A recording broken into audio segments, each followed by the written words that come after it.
Ayo, segera download Quran Tadabbur, tafsir dalam genggaman Anda.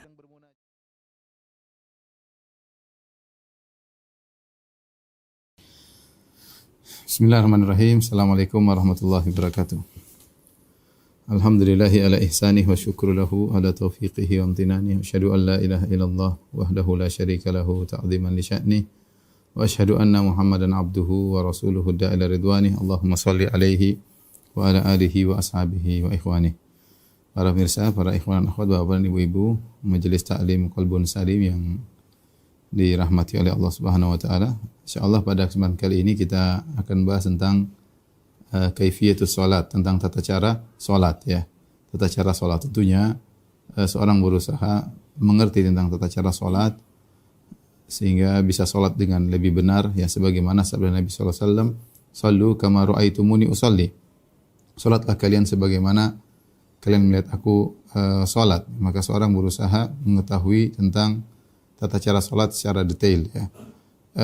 Tentunya di sana nanti ada permasalahan yang disepakati, kemudian diperselisihkan, tapi intinya kita harus punya ilmu tentang tata cara salat yang benar. Pertama, ketika kita tidak salat, tentunya kita memenuhi dulu syarat-syarat salat seperti bersuci, kemudian menghadap kiblat ya, suci tempat ya, dan yang lain-lain ya. Setelah itu kita setelah menghadap kiblat maka kita berniat untuk sholat. Yang pertama adalah berniat. Karena kalau suatu ibadah seperti sholat tanpa niat maka sholatnya tidak diterima. Ya, Allah berfirman, "Wa ma umiru illa liya'budullaha mukhlishina lahuddin." Tidaklah mereka diperintahkan kecuali untuk ikhlas kepada Allah Subhanahu wa taala. Dan Nabi bersabda, "Innamal a'malu binniyat." Ya, sungguhnya amalan tergantung niatnya. Wa innamal likulli imrin ma nawa, dan masing-masing berdasarkan apa yang dia niatkan. Nah, ada dua hal yang perlu kita perhatikan di sini, bahwasanya seluruh ulama sepakat bahwasanya niat itu harus ya, itu di hati. Maksudnya saya niat salat apa, itu harus ada di hati. Ya, harus ada di hati ya. Mungkin kalau kita kasih gambaran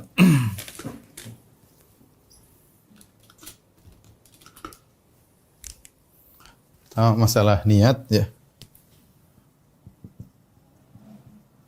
Niat salat ya, ini ada dua hal. Yang pertama niat mau salat apa.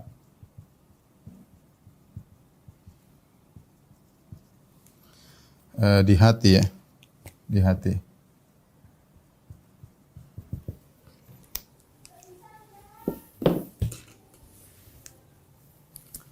Perkara yang kedua adalah melafalkan niat ya.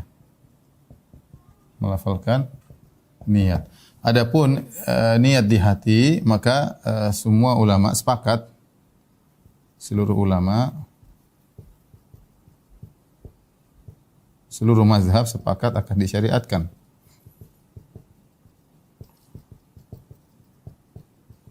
Bahkan tidak sah salat tanpa niat.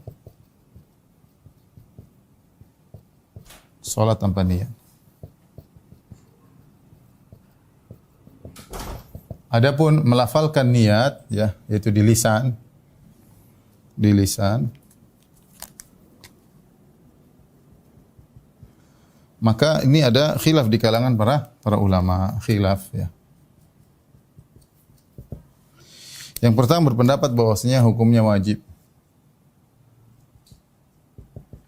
Ini adalah pendapat sebagian Syafi'iyah dan ini pendapat yang keliru. Okay. Ini pendapat sebagian ulama Syafi'iyah.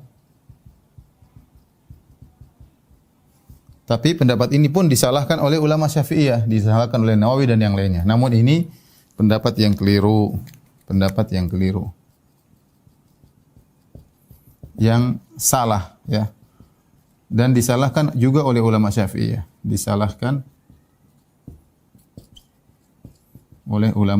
seperti Nawawi, sebelumnya juga Syirazi.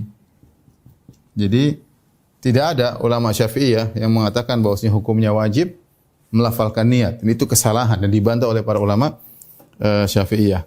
Pendapat lain mengatakan ini adalah hukumnya bid'ah ya. Ini pendapat sebagian ulama Hanabilah ya. Pendapat sebagian ulama Hanabilah.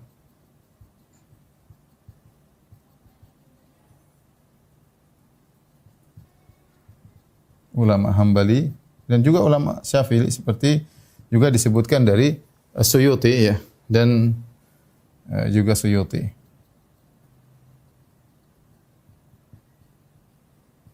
Ya, Suyuti dalam dari mazhab Syafi'i.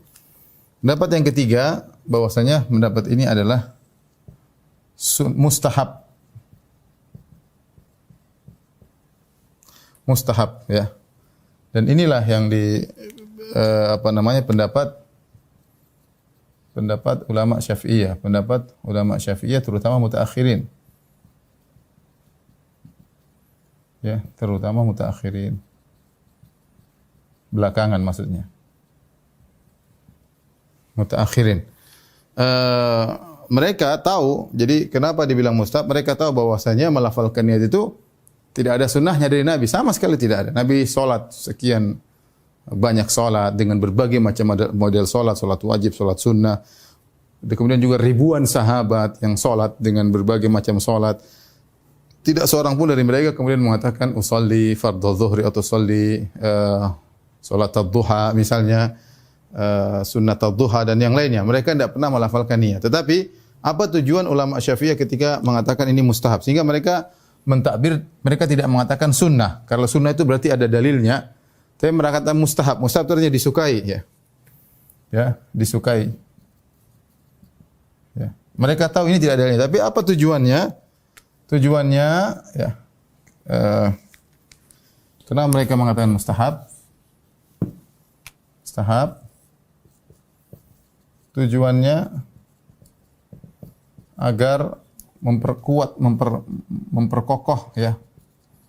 Memperkokoh niat yang ada di hati. Yang ada di hati ya. Tujuannya adalah itu, memperkokoh niat yang di hati sehingga mereka lafalkan ya. Maka kita tahu bahwasanya kalau ada saudara-saudara kita yang kemudian melafalkan niat dengan lafal, maka tidak perlu kita ingkari ya, karena ini masalah khilafiyah. Namun kita boleh mentarjih mana pendapat yang lebih kuat ya. Pendapat yang lebih kuat kita katakan bahwasanya tidak disunnahkan ya.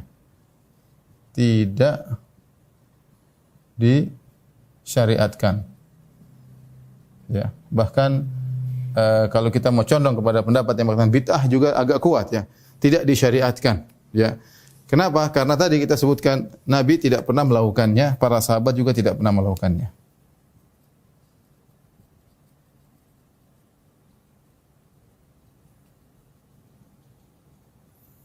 Nabi tidak pernah. Para sahabat pun demikian. Para sahabat juga.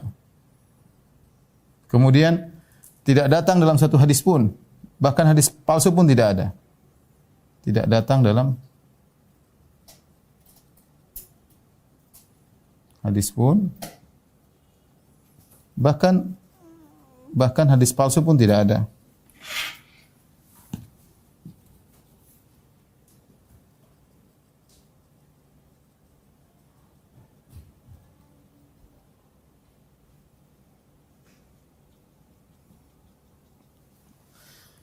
Kemudian di antaranya menimbulkan was-was, menyebabkan sebagian orang terjerumus dalam was-was. Orang terjerumus dalam was-was. Terutama orang-orang yang tidak paham, orang-orang awam. Ya, sebagian tatkala kita sedang bersafar di tempat bersafar, ada yang bertanya, dia mau salat jamak qashar, dia bingung niatnya bagaimana. Dia tanya, dia bingung, dia menyangka, orang awam menyangka bahwasanya kalau tidak melafalkan niat tidak sah ya. Padahal mazhab Syafi'i yang mu'tamad atau yang dijadikan patokan adalah mustahab, bukan wajib. Yang wajib ini keliru. Tapi karena orang awam tidak ngerti, dia menganggap harus mengucapkan lafal niat. Kalau tidak melafalkan niat tidak boleh salat. Maka dia bingung ketika dia mau salat jamak qashar, bingung dia bagaimana cara melafalkannya ya. Padahal yang benar bahwasanya niat cukup di hati. Oleh karenanya kita katakan pendapat yang benar adalah ini yang benar, tidak disyariatkan. Ini yang benar bahwasanya melafalkan niat tidak disyariatkan. Cukup ada di hati, ya. Lagi pula para ulama sepakat kalau terjadi perbedaan antara lisan dengan hati, mana yang menjadi patokan? Menjadi patokan hati. Misalnya seorang niat salat duhur, kemudian dia usolli fardhu asar, dia salah ngomong, dia bilang aku berniat salat asar, Allahu akbar. Ternyata dia salat duhur, yang jadi patokan lisannya atau hatinya? Yang jadi patokan adalah hatinya, ya. Sehingga dengan ini semua tidak perlu kita melafalkan niat, tidak perlu kita melafalkan niat. Tetapi saya katakan ini masalah khilafiyah. Kalau ada saudara-saudara kita dari mazhab Syafi'i yang kemudian melafalkan, kita bilang mereka punya ulama dan mereka punya cara pandang. Tetapi yang perlu saya ingatkan, kalaupun melafalkan niat, ya perlu diingatkan, ya, kalaupun melafalkan niat,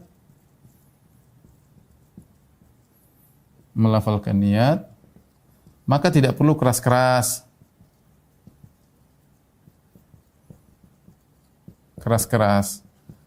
Kenapa? Karena tujuannya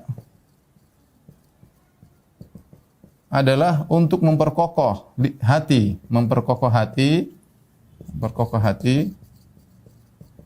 bukan memberitahu tetangga. Memberitahu Allah atau tetangga, atau memberitahu Allah, ya. Ya, karena khawatir sebelahnya terganggu. Sholli fardhu dhuhr, sholli fardhu asar, enggak perlu.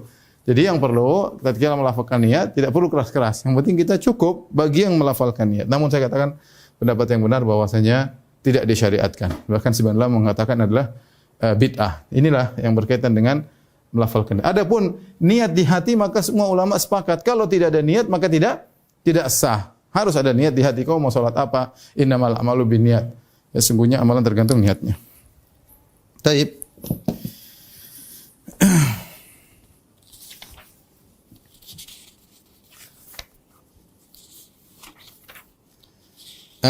Setelah kita berniat, kita takbiratul ihram. Takbiratul ihram adalah ucapan Allahu Akbar. Ucapan Allahu Akbar, ya. Ucapan Allahu Akbar. Adapun mengenai mengangkat tangan, maka ini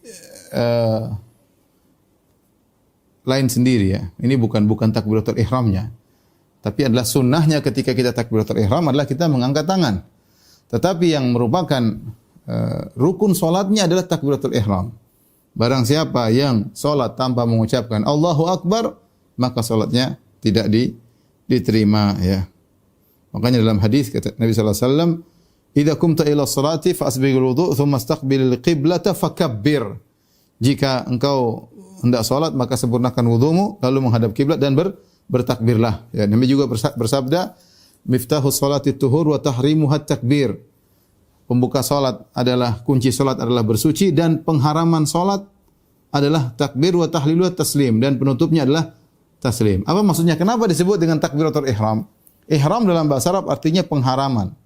Ketika seorang sudah mengucapkan Allahu Akbar berarti haramlah perkara-perkara yang tadinya dibolehkan dia kerjakan. Sebelum dia salat dia boleh melihat ke sana kemari, ke atas boleh. Sebelum salat dia boleh makan, sebelum salat dia boleh ngobrol sama orang, ya. Banyak hal sebelum salat dia bisa melakukan banyak hal, bisa jalan ke sana, jalan kemari. Begitu dia menghadap kiblat dia mengatakan Allahu Akbar, maka tadi semua jadi haram. Tidak boleh dia kerjakan. Maka disebut dengan takbiratul ihram. Kapan menjadi halal lagi? Dia boleh melihat ke atas, dia boleh ngobrol sama tetangga, ngobrol sama orang, ngobrol sana ke sini. Kalau dia sedang mengucapkan Assalamualaikum warahmatullahi wabarakatuh. Jadi itu namanya takbiratul ihram, tahallulnya dengan salam. Sama seperti saya sering sampaikan seperti umrah. Umrah ada namanya ihram, ada namanya tahallul. Ihram apa? Kalau kita pakai baju ihram, kemudian kita sudah sampai di Bir Ali atau di Miqat, kita bilang labbaik Allahumma umrah. Ketika kita mengucapkan labbaik Allahumma umrah atau labbaik Allahumma hajjan, maka berlakulah semua hal-hal yang tadinya halal jadi haram. Maka disebut dengan ihram, pengharaman. Kapan boleh lagi? Kalau kita sudah mengatakan labbaik Allahumma umrah, kita enggak boleh lagi berhubungan dengan keluarga, tidak boleh lagi kata-kata yang merayu-rayu, kata-kata kotor, tidak boleh lagi macam-macam hal, tidak boleh mencukur rambut, tidak boleh pakai minyak wangi. Banyak hal yang tadinya halal menjadi haram. Makanya disebut dengan ihram. Kapan menjadi halal? Tatkala kita bertahallul, yaitu dengan mencukur rambut. Setelah tawaf sa'i, kita cukur rambut, tahallul. Berarti sudah boleh lagi kita pakai minyak wangi, sudah boleh lagi menggauli istri, sudah boleh bagi pakai baju biasa. Ya, itu namanya, makanya disebut dengan ihram dan tahallul. Ya. ihram pengharaman, tahallul artinya penghalalan. Nah, ini sama logikanya, analoginya dengan salat. Salat kalau kita sudah bilang takbiratul ihram, itulah pembuka pengharaman salat. Setelah itu kita enggak boleh lagi lihat ke atas, enggak boleh ngobrol. Kapan sudah boleh lagi? Kalau kita taslim. Assalamualaikum warahmatullahi wabarakatuh. Makanya Nabi sallallahu alaihi wasallam mengatakan wa tahrimuhat takbir wa tahliluhat taslim. Salat itu pengharamannya dengan takbir dan tahlilnya, penghalalannya dengan taslim, ya. Yang perlu kita perhatikan ketika kita bertakbir harus diucapkan, tidak boleh takbir dalam hati. Imam Syafi'i mengatakan la yasihhu illa bin nutq, bahwasanya salat tidak sah kecuali dengan ucapan Allahu Akbar. Kecuali orang yang bisu tidak mau mengucapkan, lain cerita, maka dia cukup dalam hati kemudian mengisyaratkan, dia tidak bisa ngomong. Tapi kalau orang bisa ngomong normal, maka dia harus ngomong, tidak boleh dia dalam hati. Jadi Allahu Akbar dia ucapkan sambil menghadap kiblat. Nah, bagaimana tata cara takbiratul ihram? Yang pertama, ikhwan dan akhwat yang dirahmati Allah Subhanahu wa taala, harus dalam kondisi berdiri. Tidak boleh seorang bertakbiratul ihram dalam kondisi duduk, tidak boleh, ya. Atau dalam kondisi jongkok, tidak boleh. Tidak boleh, misalnya saya ingatkan kepada ikhwan-ikhwan yang terkadang misalnya masbuk, ya. Kalau kita masbuk dapat makmum, kita makmum masbuk, maka jangan kita takbirnya Allahu Akbar. Ini salah. Tidak sah. Takbiratul ihram harus berdiri. Harus berdiri. Kalau kita bertakbirnya gini, Allahu Akbar, tidak sah. Maka kita bertakbir berdiri saja, Allahu Akbar, baru kemudian kita ruku. Ya, kalau kita dapat ruku misalnya. Atau kita takbiratul ihram, misalnya kita masbuk, Allahu Akbar, baru kemudian kita sujud.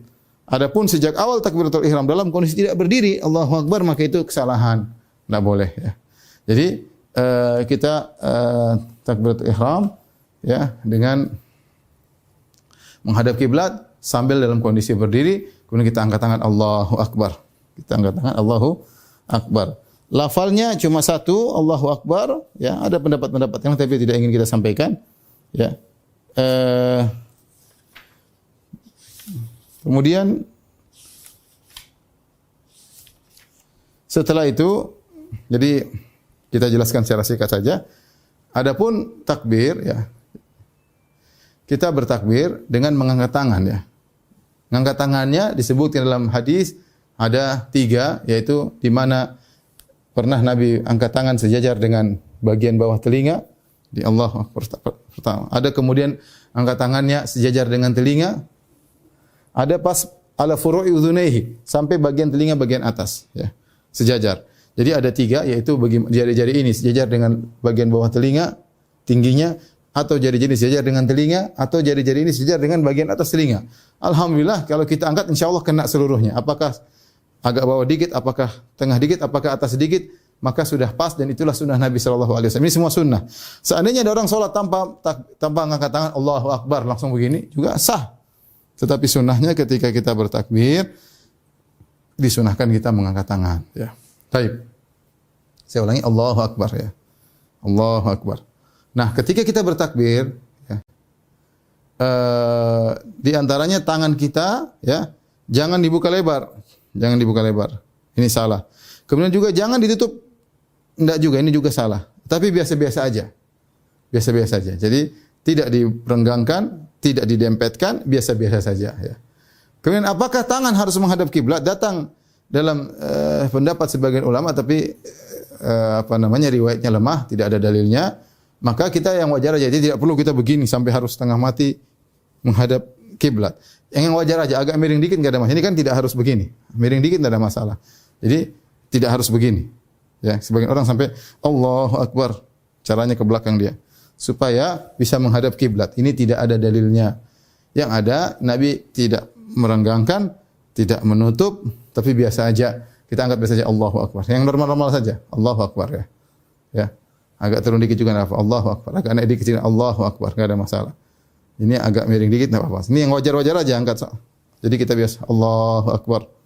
Enggak seperti itu. Itu cara bertakbir, ya. Ustaz, bagaimana takbirnya? Boleh Allahu Akbar dulu baru angkat tangan.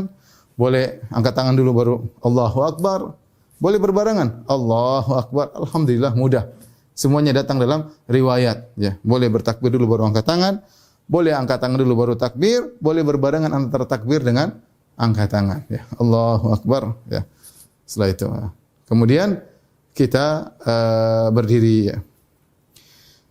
Ingat ketika kita berdiri, salat harus dalam kondisi berdiri ya. Shalli qa'iman, kata Nabi, salatlah kau dalam kondisi berdiri. Allah juga berfirman, wa qumu lillahi qanitin. Berdirilah engkau dalam kondisi khusyuk dalam salatmu. Maka tidak boleh seorang salat dalam kondisi duduk, ya, tidak boleh. Kalau tidak mampu baru boleh duduk. Shalli qa'iman, berdiri salat dalam kondisi berdiri. Fa illam tastati' fa qa'idan. Kalau kau tidak mampu maka salat dalam kondisi duduk. Fa illam tastati' fa 'ala jam. Kalau kau tidak mampu maka dalam kondisi berbaring. Ya. Makanya kalau ada seorang salat kemudian dia sambil miring begini, ya, ini kurang pas ya. Tetap dia dikatakan berdiri tapi ini tidak sunnah. Sunnahnya kita berdiri yang wajar, ya, berdiri yang wajar. Kemudian juga yang jadi masalah kalau seorang berdiri sambil menyandarkan dirinya, misalnya dia menyandarkan dirinya begini. Ini sebagian ulama mengatakan tidak sah. Kenapa? Kalau seandainya ini papan tulis ini diambil saya jatuh, maka salat saya tidak sah. Berarti saya tidak sedang berdiri. Padahal di antara rukun salat adalah berdiri. Maka seorang tidak boleh salat sambil bersandar kepada misalnya kursi begini ya. Seandainya kursinya diambil dia jatuh, berarti salatnya tidak sah. Karena pada hakikatnya dia tidak sedang berdiri. Tapi kalau dia bersandar kepada sesuatu, ternyata satunya diambil, dia tidak jatuh, berarti dia masih dalam kondisi berdiri.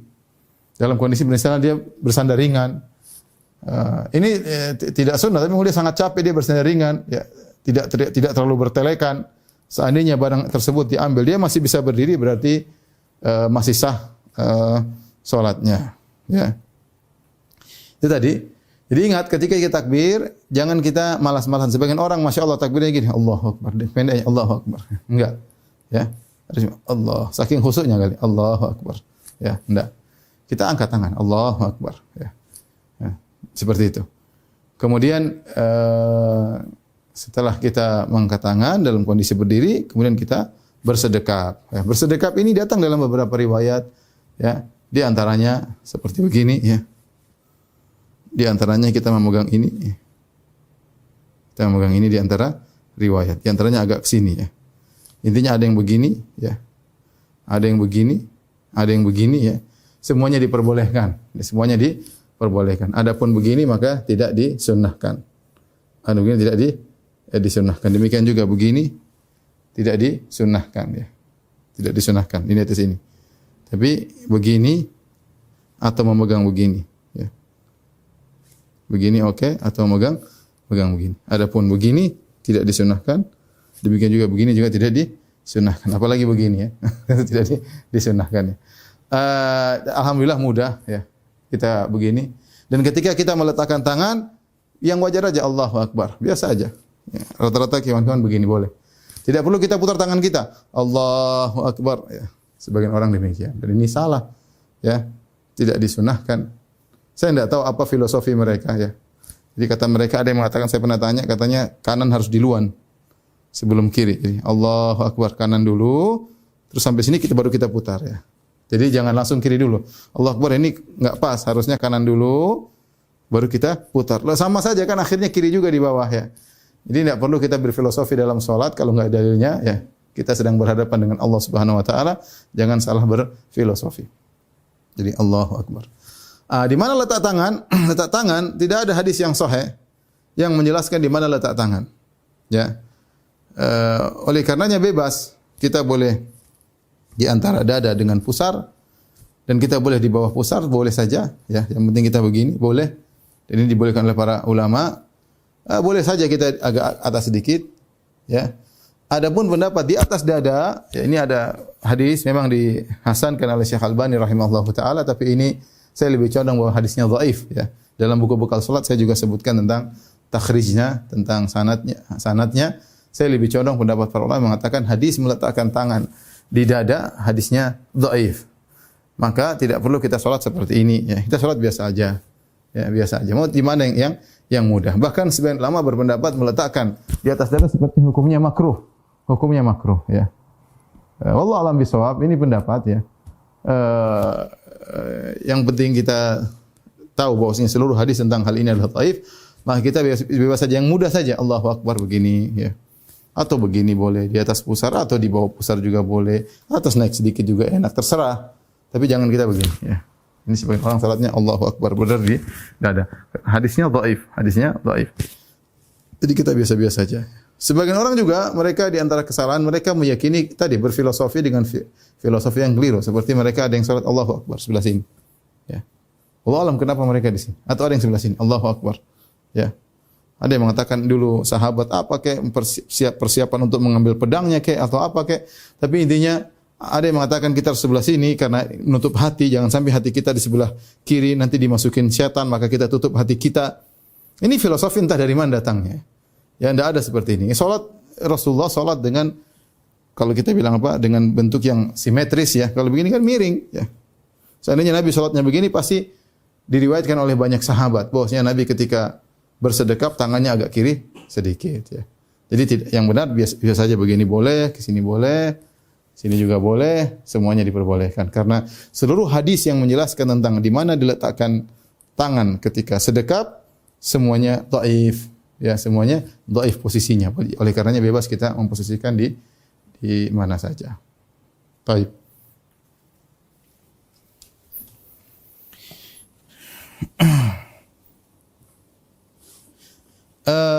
Setelah kita bertakbir Allahu Akbar, ya.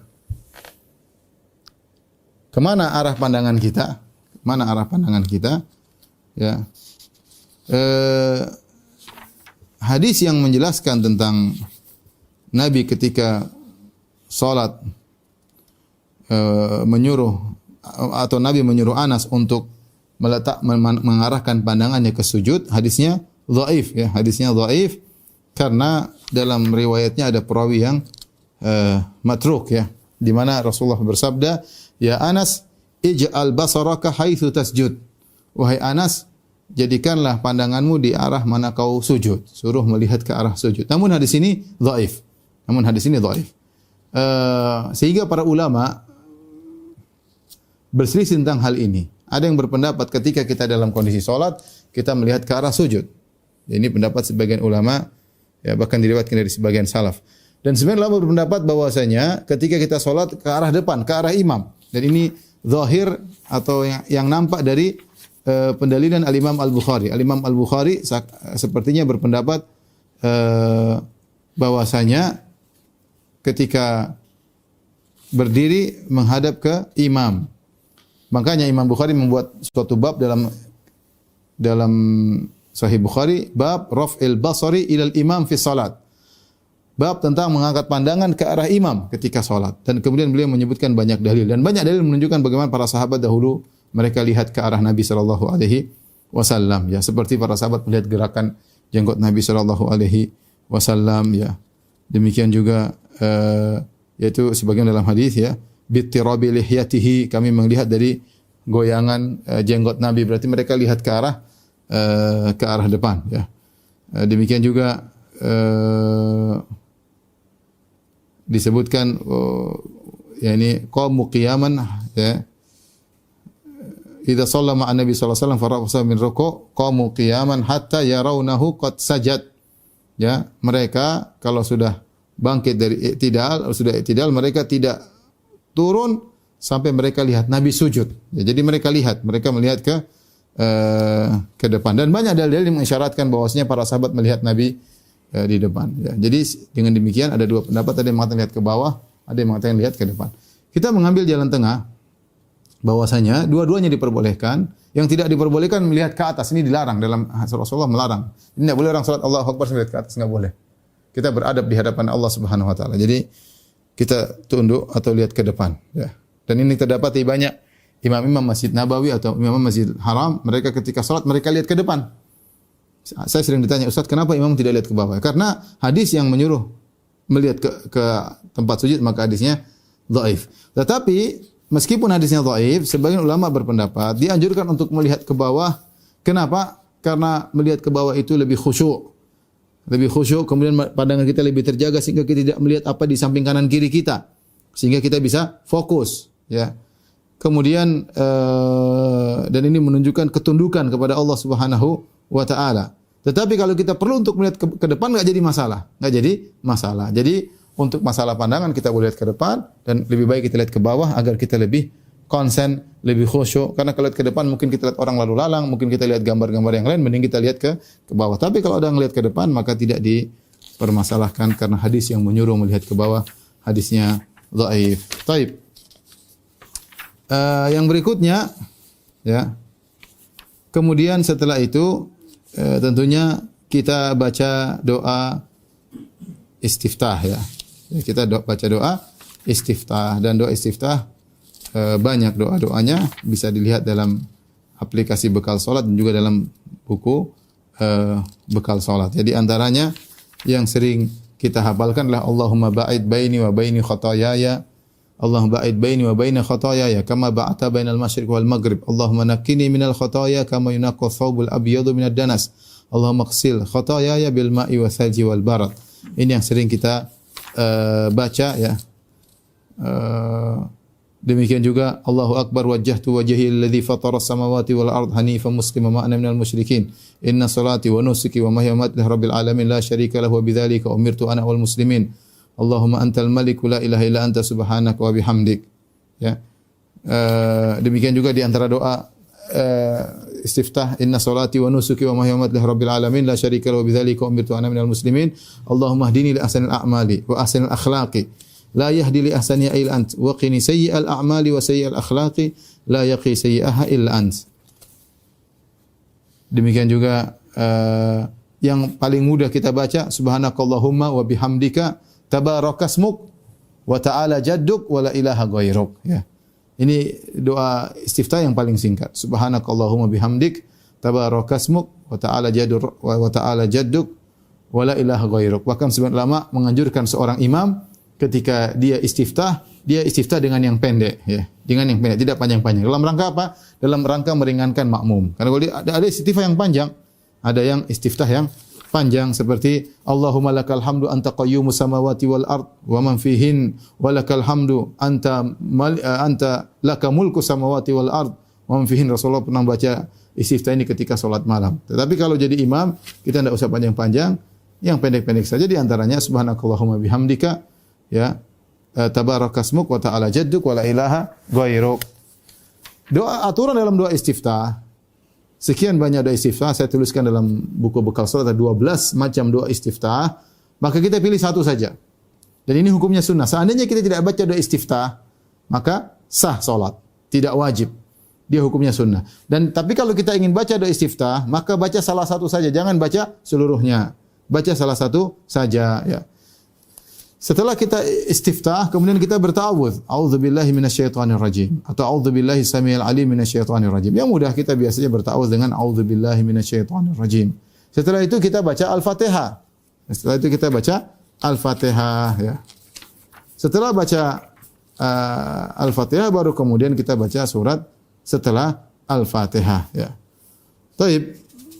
Ustaz, bagaimana jika seorang tidak mampu untuk baca surat Al-Fatihah, maka dia boleh membaca dengan zikir apa saja. Misalnya seorang baru masuk Islam, dia belum bisa baca Al-Fatihah. Bagaimana? Ya sudah, kita suruh baca subhanallah boleh, la ilaha illallah boleh, apa saja zikir ya sebagai pengganti Al-Fatihah. Kenapa? Ya, la yukallifullahu nafsan illa wus'aha. Allah tidak membebani di luar kemampuan. Sambil dia belajar, kadang mungkin ada orang baru masuk Islam, saya enggak bisa salat, kenapa? Saya enggak bisa baca. Udah, kamu bisa baca subhanallah, bisa enggak? Ya udah itu aja, subhanallah. Saya cuma bisa bilang alhamdulillah, itu alhamdulillah. Bisa bicara la ilaha illallah, itu aja la ilaha illallah. Enggak ada masalah ya. Karena dia belum bisa baca Al-Fatihah. Taib.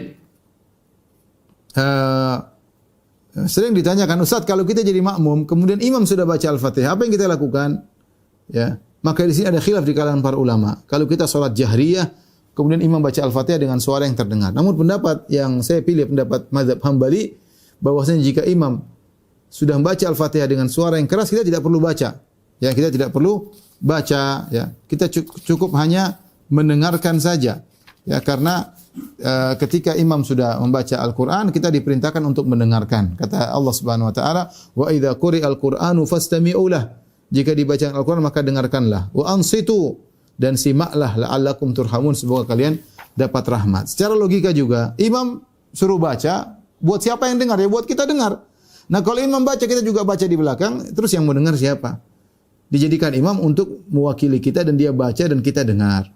Oleh karena kalau imam sudah baca Al-Fatihah, kita nggak perlu ikut dari belakang. Kita cukup mendengarkan, ya. Kalau kita sebagai imam, sebagai makmum. Taib. Kemudian setelah kita selesai, maka kita ruku, ya. Kita ruku. Adapun ruku, maka disunahkan kita bertakbir pula, ya. Jadi setelah kita selesai membaca, kemudian kita ruku. Ruku kita biasa, Allahu Akbar. Maka kita ruku. Ya, perhatikan di sini, ketika ruku, ya, perhatikan yang pertama yang saya perhatikan, ini tangan dibuka, ya, dibuka, ya. Kemudian ini agak dibuka sedikit, jangan lurus begini, tapi dibuka ke kanan ke kiri dikit, ya. Sebagaimana sunahnya begini. Ya, ingat ini dijaga yang wajar biasa begini, ya. Jadi ini dibuka, kemudian ini agak kanan, ini agak ke kiri. Kemudian bagaimana pandangan Ustaz? Pandangan biasa aja, seperti biasa. Kita lihat di sini, tidak perlu kita lihat ke depan sana, karena kalau kita lihat ke arah sujud maka kepala kita tidak lurus. Kita akan kepalanya diangkat sedikit dan akhirnya tidak lurus di sini. Oleh karena cukup kita seperti lihat biasa di sini, ya, seperti itu. Karena Nabi SAW ketika ruku, maka punggungnya, Nabi ketika ruku, punggungnya dia datar, ya. Sebentar.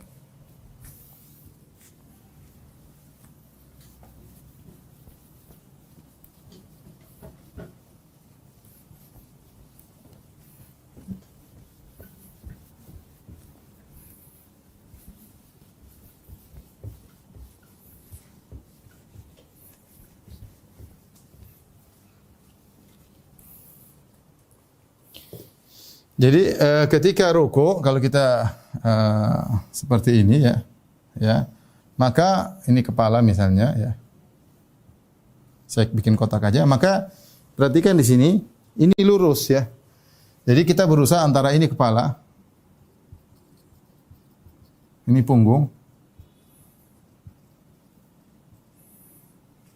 maka ini lurus, lurus, lurus, lihat. Ini juga lurus. Ya. Jangan kita angkat kepala kita karena gara-gara kita. Jadi pandangan mata tetap aja ke bawah biasa. Ini pandangan mata.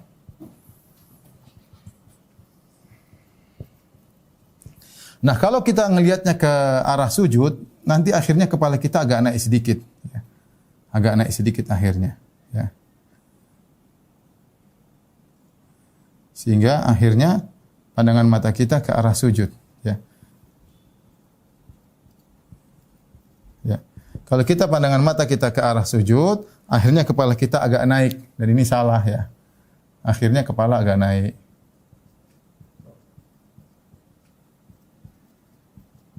Agak naik. Sehingga akhirnya salah. Demikian juga tangan, ketika tangan, maka tangan agak dibuka sedikit tangan. Tangan agak dibuka sedikit. Ya. Ini tangan ketika tangan dibuka sedikit.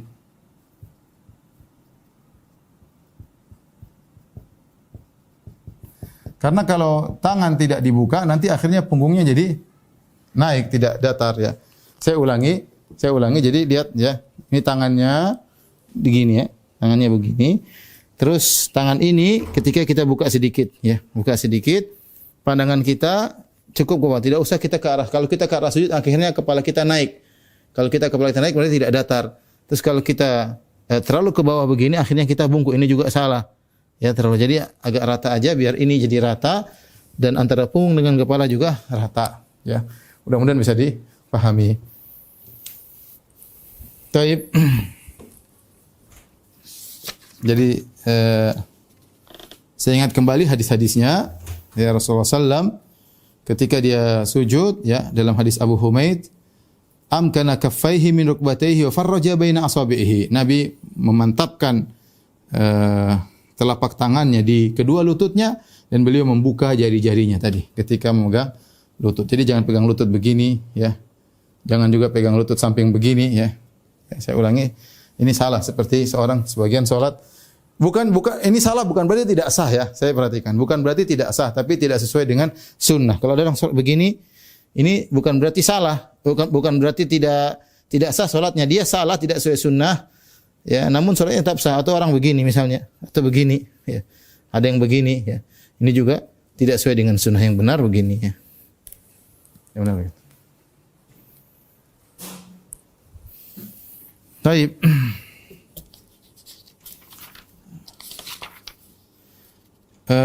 Ketika kita ruku ya, maka kita baca Subhana rabbiyal azim. Jadi kita harus tumakninah.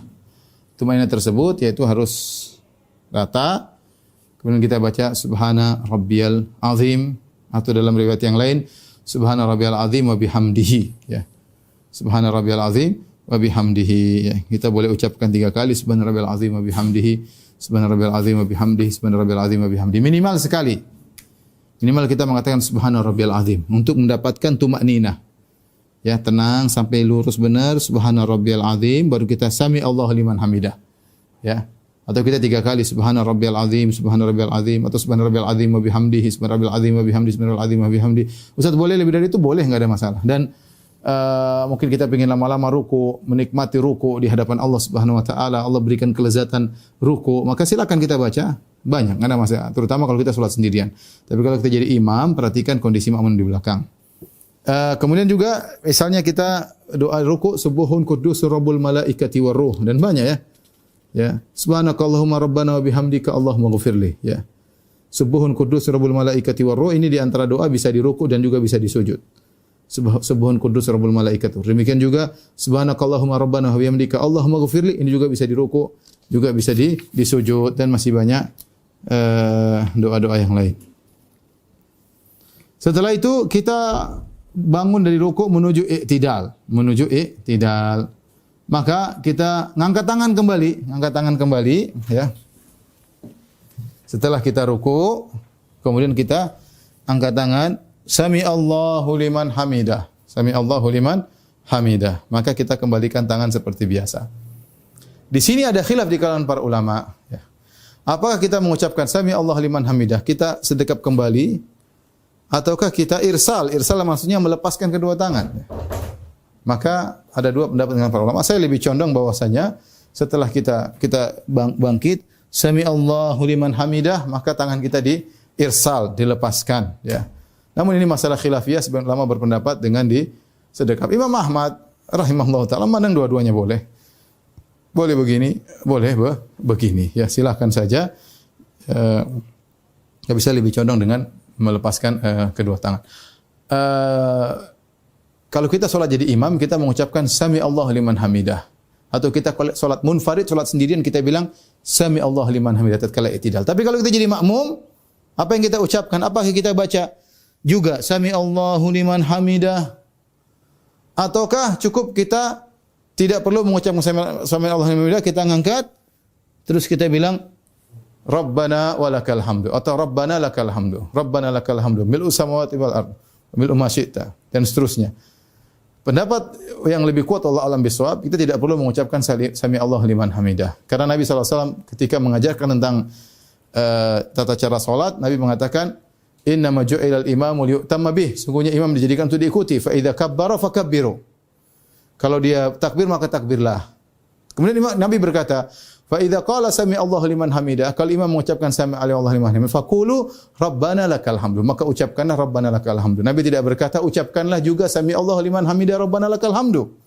Tapi Nabi langsung pindah kepada rabbana lakal hamdu, atau rabbana walakal hamdu, atau Allahumma rabbana lakal hamdu. Ini semua datang dalam riwayat ya. Jadi ketika kita jadi makmum, imam mengucapkan Sami Allahu liman hamidah, kita cuma angkat tangan sambil berkata Rabbana lakal hamdu. Ya. Kemudian juga ketika kita mengangkat tangan, sebagian orang begini, Rabbana lakal hamdu, salah ya. Kita biasa aja, jadi angkat tangannya biasa. Rabbana lakal hamd, Rabbana lakal hamd. Ya, jangan kita kemudian Rabbana lakal hamd. Ya. Salah. Kita sedang memuji Allah. Ya. Rabbana lakal hamdu mil'u samawati. Jadi sami Allah liman hamidah itu artinya apa? Allah mendengar orang yang sami Allahu liman hamidah. Allah mendengar orang yang memujinya. Sami Allah liman hamidah itu artinya Allah mendengar orang yang memujinya. Maka kita memuji. Kita bilang Rabbana lakal hamdu. I'tidal bukan tempat untuk berdoa. Ya, kecuali kalau memang kita kunut. Ya, ketika kita sedang i'tidal, kita sedang mengatakan Rabbana lakal hamdu, sedang muji Allah Subhanahu wa taala. Maka ketika kita sedang muji Allah bukan dalam kondisi sedang berdoa, ya. Maka jangan kita Rabbana lakal hamdu. Ini salah. Ini banyak orang seperti itu. Di Masjid Nabawi juga saya lihat banyak orang seperti itu. Rabbana lakal hamdu. Kita bukan posisi kunut. Nah, kalau kita kunut lagi berdoa, baru kita setelah muji Allah baru kita berdoa kepada Allah dengan mengangkat tangan, ya. Adapun kita i'tidal maka biasa. Rabbana walakal hamdu.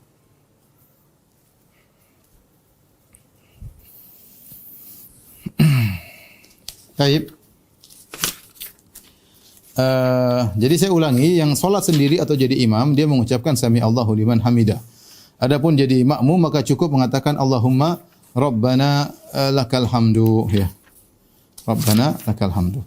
Setelah kita i'tidal maka kemudian kita sujud. Ya.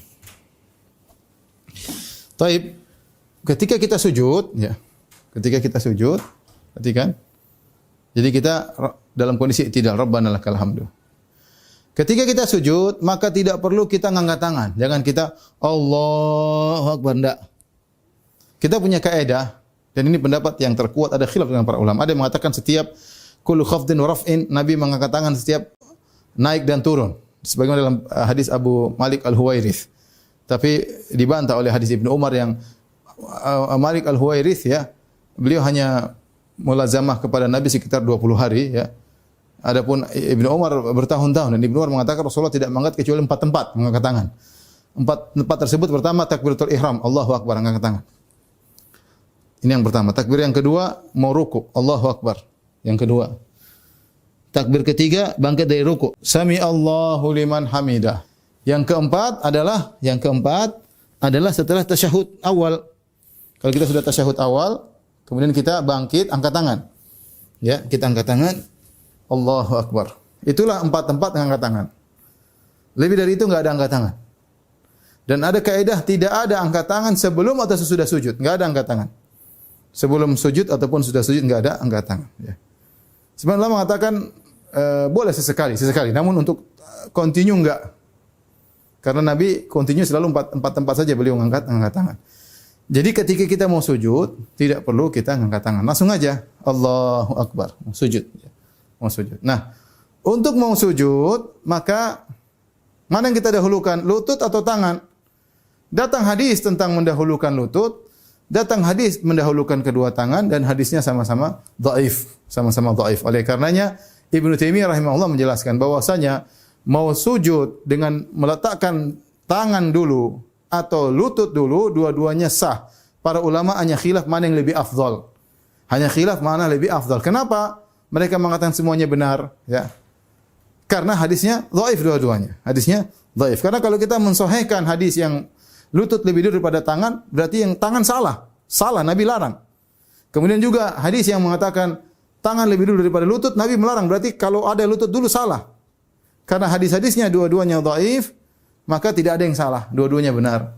Tinggal kita para ulama berselisih mana lebih afdal, kedua tangan atau lutut. Jumhur ulama, mayoritas ulama diriwayatkan dari banyak sahabat bahwasanya mereka turun dengan lutut tersebut, lutut terlebih dahulu, ya. Jadi kalau lutut ya biasa, jadi tinggal lutut dulu, Allahu Akbar. Baru kita begini. Ya, biasa. Baru kita sujud. Ya. Boleh. Atau kalau kita ingin misalnya kita ingin tangan dulu, maka kita bisa tangan dulu. Allahu Akbar. Ya. Ini lebih ringan, lebih tenang baru kaki. Terutama orang-orang yang tua misalnya, atau orang-orang misalnya yang badannya berat, ya. Mungkin kalau lutut dulu bakalan bunyi gebruk gitu. Tapi kalau kita tangan dulu, kita turun dengan pelan-pelan. Tapi dua-duanya boleh. Mau lutut dulu atau tangan dulu, maka diperbolehkan. Kalaupun turun dengan lutut, tenang, ya. Maksud saya, sebagian orang lutut dia langsung loncat. Itu sama aja, gebruk juga kalau begitu. Tapi turunnya dengan tenang. Mau lutut atau tangan dulu, turun dengan tenang. Lutut tenang misalnya, Allahu Akbar. Pelan-pelan aja, ya. Jangan Allahu Akbar. Wah, jadi bikin ribut. Jadi tenang aja, pelan. Turun dengan tangan juga pelan, santai. Enggak usah loncat, ya, gitu. Tapi pelan-pelan aja. Allahu Akbar. Pelan-pelan kan bisa. Tidak harus langsung terjun ke depan. Jadi itu adalah tata cara sujud. Nah, ketika kita sudah di bawah, kita mau sujud, ya perhatikan. Kita mau sujud, Nabi mengatakan umirtu an asjuda ala sab'ati a'zam. Aku diperintahkan untuk sujud di atas 7 tulang. Salah satunya ini. Jidat dan hidung. Ini dihitung satu oleh Nabi sallallahu alaihi wasallam. Ini tulang pertama. Tulang kedua, nih. Tulang ketiga, nih. Tulang keempat, nih. Tulang kelima ini, tulang keenam, ini tulang ketujuh kaki kiri. Jadi ketika kita sujud, 7 tulang semuanya mengenai tanah, mengenai lantai. Nah, para ulama khilaf, apakah hidung kalau tidak mengenai lantai, salatnya tidak sah? Misalnya dia cuma sujud dengan jidatnya, hidungnya ternyata pesek misalnya. Atau dia pakai kacamata sehingga yang sujud cuma bagian jidatnya, hidungnya tidak kena tanah. Apakah salatnya tetap sah? Maka khilaf di kalangan para ulama. Ada yang mengatakan tidak sah. Karena jidat atau dahi dan hidung satu kesatuan. Jika salah satunya tidak kena, maka tidak sah salat. Ada yang mengatakan enggak. Salah satunya kena sudah cukup. Ya, salah satunya kena sudah cukup. Ada yang mengatakan dahi kalau sudah kena, hidung tidak kena maka tetap salat sah. Ini kesempurnaan saja hidung. Hendaknya diletakkan di tanah. Tapi dia tidak berarti bukan berarti batal kalau hidung tidak kena tanah. Tapi kita berusaha menjalankan sunnah, maka kita sujud dengan dahi dan juga hidung. Kemudian ingat, ketika kita dalam kondisi sujud, datang dalam sebagian riwayat Nabi merapatkan tangannya. Merapatkan apa? Tangannya. Ya. Tidak memegang begini. Tapi beliau merapatkan. Dalam sebagian tapi riwayatnya diperselisihkan oleh para ulama. Tapi dihasankan oleh Syekh Albani yaitu dengan merapatkan tangannya. Kemudian ketika kita sujud, ya.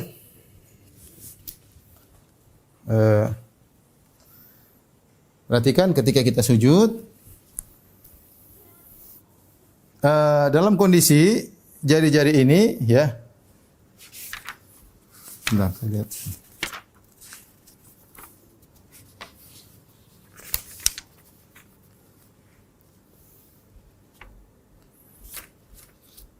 Dalam kondisi jari-jari bisa sejajar bahu, bisa sejajar telinga.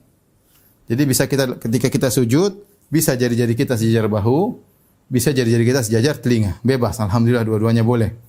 Ya. Kemudian ketika kita sujud, lengannya agak dibuka, jangan ditempelin begini, ya. Kecuali kata para ulama dalam kondisi berjamaah. Kalau berjamaah kita begini, jangan kita buka sehingga tetangga kita mencium bau ketek kita. Jangan kita begini. Ya. Tapi kalau kita sholat sendiri jadi imam atau sholat sendiri maka kita buka. Jangan begini. Kita buka ya. Kita buka. Kemudian tadi berusaha untuk simetris ya. Untuk simetris ya.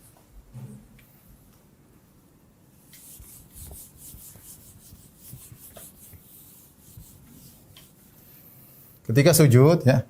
Perhatikan, ini kalau ini adalah tubuh seseorang, ya maka ini berusaha kakinya seperti ini, kondisinya demikian ya. Kemudian dalam kondisi sujud ya. Maka sebagian orang, jadi lihat dia di sini berapa ini 90 derajat ya. Atau ini lurus, ini tegak. Mohon maaf, kakinya ini tegak. Sebagian orang salah, dia sujudnya begini, agak miring. Jadi saking semangatnya sehingga posisi kakinya seperti ini. Kemudian badannya seperti ini. Ya, ini tidak lurus. Ini salah, saking semangatnya. Karena paha ya tidak tegak lurus. Tegak lurus hingga salah ya. Maka kita bisa praktek, yang penting paha kita lurus, kemudian kita bisa sujud ya. Ya. Sehingga jarak antara lutut, ini lutut. Ya, antara lutut, ini kaki ya. Ini kaki. Lutut, antara lutut dengan ini, dengan wajah tidak terlalu jauh ya, tidak Tidak terlalu jauh, yang wajar aja. Karena sebagian orang terlalu parah sehingga dia loncat ke depan sampai akhirnya tidak lagi lurus begini tapi miring begini. Ini sujud yang keliru, sujud yang keliru. Taib. Ini tata cara sujud, maka seorang berusaha sujud yang simetris. Kemudian di antara sujud yang salah adalah menempelkan tangan ketika sujud begini. Ini salah. Jadi harus diangkat, jangan ditempelkan seperti ini. Kalau ditempelkan, ya, ditempelkan ketika sujud ini salah. Jadi harus tetap diangkat. Adapun tempel begini adalah salah. Dilarang oleh Nabi sallallahu alaihi wasallam, hukumnya haram. Hukumnya haram. Yang berikutnya yang juga diperselisihkan oleh para ulama mengenai ketika kita sujud, apakah kaki kita nempel atau tidak, ya. Kaki kita nempel atau tidak, ya.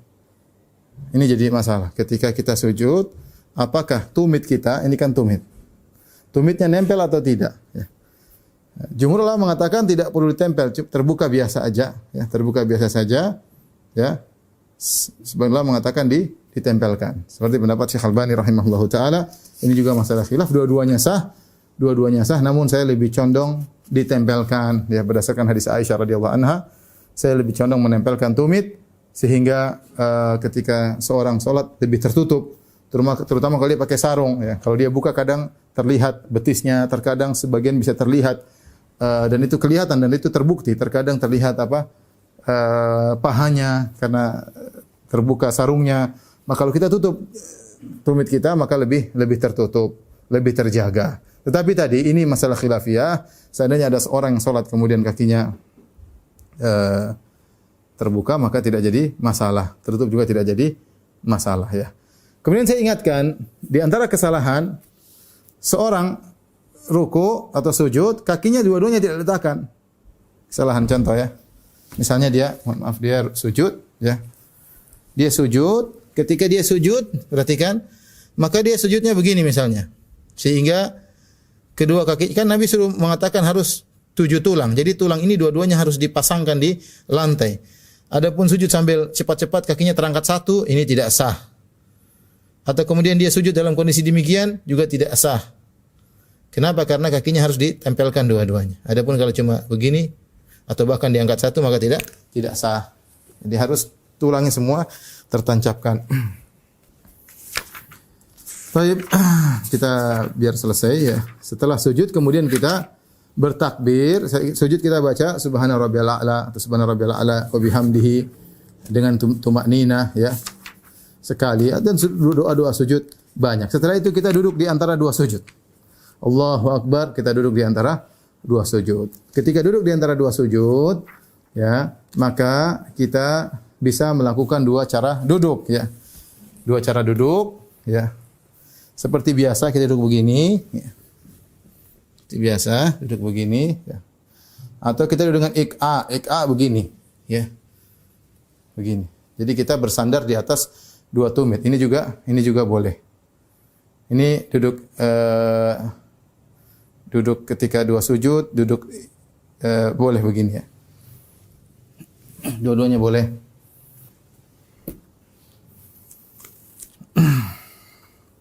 Kemudian kita baca subhana rabbi ghufirli atau kita baca rabbi ghufirli warhamni wajburni warzuqni warfa'ni sebagaimana doa-doa yang sudah kita hafalkan, rabbi ghufirli warhamni wajburni warfa'ni warzuqni wahdini, ya. Sambil kita duduk di antara dua sujud. Setelah itu kita sujud lagi, Allahu akbar. Kita sujud lagi. Sujud lagi. Ketika kita bangun rakaat kedua, ingat, ketika kita bangun rakaat kedua enggak usah angkat tangan. Yang kita angkat tangan adalah ketika kita bangun dari rakaat kedua menuju 3, habis tasyahud awal. Baru kita bangun rakaat ketiga, kita angkat tangan. Allahu akbar. Adapun dari rakaat pertama ke rakaat kedua tidak perlu angkat tangan. Demikian juga rakaat ketiga, rakaat keempat tidak perlu angkat tangan. Yang kita angkat tangan cuma dari setelah tasyahud awal menuju ke rakaat ketiga, ya. Baik. Terus kita salat seperti biasa gerakannya. Setelah itu kita ketika tasyahud awal, apa yang kita baca? Tasyahud awal kita sambil duduk, ya. tasyahud awal. Jadi kita duduk, kemudian sambil kita baca at-tahiyatu lillah ya. Lihat jarinya bisa begini ya. Boleh begini. Dua-duanya boleh. Boleh begini, boleh begini. Dua-duanya datang dalam riwayat. Boleh begini, boleh begini. Kemudian jarinya kita menghadap ke arah kiblat. Kemudian pandangan kita datang dalam hadis Rasulullah SAW memandang tidak melewati jarinya sambil memandang sehingga dia bisa konsentrasi. Namun hadis ini diperselisihkan oleh para ulama, ada yang mengatakan hadisnya dhaif, tapi dijadikan dalil oleh Syekh Albani rahimahullah, dan ini lebih konsen kalau kita tasyahud sambil melihat jari kita sehingga kita tidak melihat yang lain. Nah, apakah jari kita digerakkan atau tidak? Maka ini juga ada khilaf di kalangan para ulama. Saya lebih condong bahwasanya tidak perlu digerakkan. Hadis yang menyatakan gerak-gerak jari hadisnya dhaif, syadz, hadisnya syadz, yaitu tidak sahih. Adapun yang menggerakkan maka tidak jadi masalah. Menggerakkan biasa saja. Ya, tidak perlu gerakannya sampai ya. Kalau gerakannya seperti begini, tentunya pasti ribuan sahabat akan meriwayatkan dari Nabi karena ini gerakan yang sangat menarik perhatian. Ya, tapi sebagaimana dipraktikkan oleh para ulama kita, mereka gerak dengan perlahan sambil berdoa yad'u biha dalam riwayat berdoa dengan gerakan dengan jari telunjuk tersebut. Maka doanya sambil berdoa kita menggerakkan jari. Adapun dengan cepat begini maka tidak benar, karena kalau seandainya Nabi pernah setiap salat selalu jarinya begini, pasti jangankan sahabat, mungkin Abu Jahal juga meriwayatkan, itu ngapain Muhammad goyang-goyang jarinya.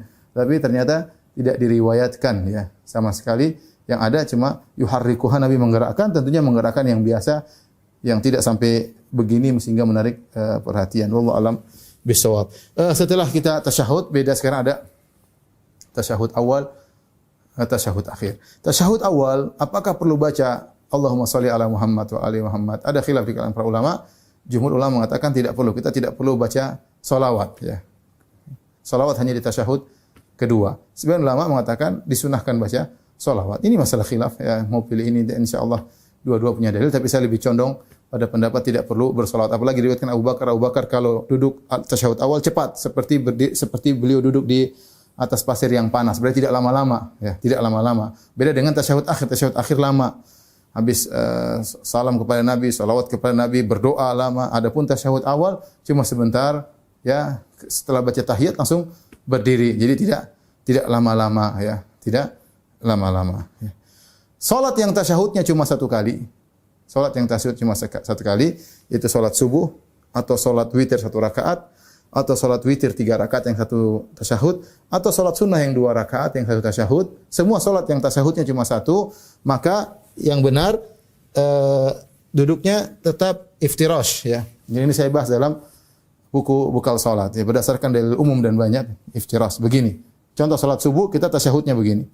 Contoh salat sunnah qabliyah zuhur 2 rakaat juga begini. Yang penting semua salat yang 1 tasyahud. Contoh salat witir 1 rakaat ya duduk begini. Contoh salat witir 3 rakaat 1 tasyahud ya begini ya. Beda dengan tasyahud yang 2 kali. Maka tasyahud pertama seperti ini, seperti salat duhur, salat asar, salat isya, maka tasyahud awalnya begini. Adapun tasyahud akhirnya maka dengan tawarruk, yaitu masukkan kaki di bawah sini ya. Adapun salat yang tasyahudnya cuma 1 tasyahud, maka wallahu a'lam bishawab, duduknya iftirash, bukan duduk tawarruk ya. Setelah itu ketika tasyahud akhir kita baca tasyahud, tahiyat, kemudian kita bersalawat kepada Nabi, kemudian kita berdoa, doa yang kita sukai atau doa-doa yang diajarkan oleh Nabi sallallahu alaihi wasallam, doanya banyak. Setelah itu kita mengucapkan salam. Assalamualaikum warahmatullahi wabarakatuh. Semua ulama sepakat kalau sudah mengucapkan assalamualaikum warahmatullahi wabarakatuh maka sudah tahallul. Nah, cuma para ulama, bagaimana kalau dia tidak salam kedua? Ya. Jawabannya ada yang mengatakan salam kedua sunnah, ada yang mengatakan salam kedua hukumnya wajib ya. Namun semua sepakat, seandainya orang mengatakan assalamualaikum warahmatullahi wabarakatuh sudah selesai. Seandainya langsung dia pergi, salatnya sah. Ya, cuma apakah dia harus salam kedua atau tidak? Maka ini ada khilaf. Yang tentunya kita kerjakan dua-duanya. Assalamualaikum warahmatullahi wabarakatuh. Assalamualaikum warahmatullahi wabarakatuh. Demikian ya, kira-kira ikhwan dan akhwat Bapak Ibu yang dirahmati Allah Subhanahu wa taala. Demikian saja kajian kita, insyaallah kita lanjutkan pada pertemuan berikutnya masih dalam bekal salat. Kurang lebihnya saya mohon maaf. Wabillahi taufiq wal hidayah. Assalamualaikum warahmatullahi wabarakatuh.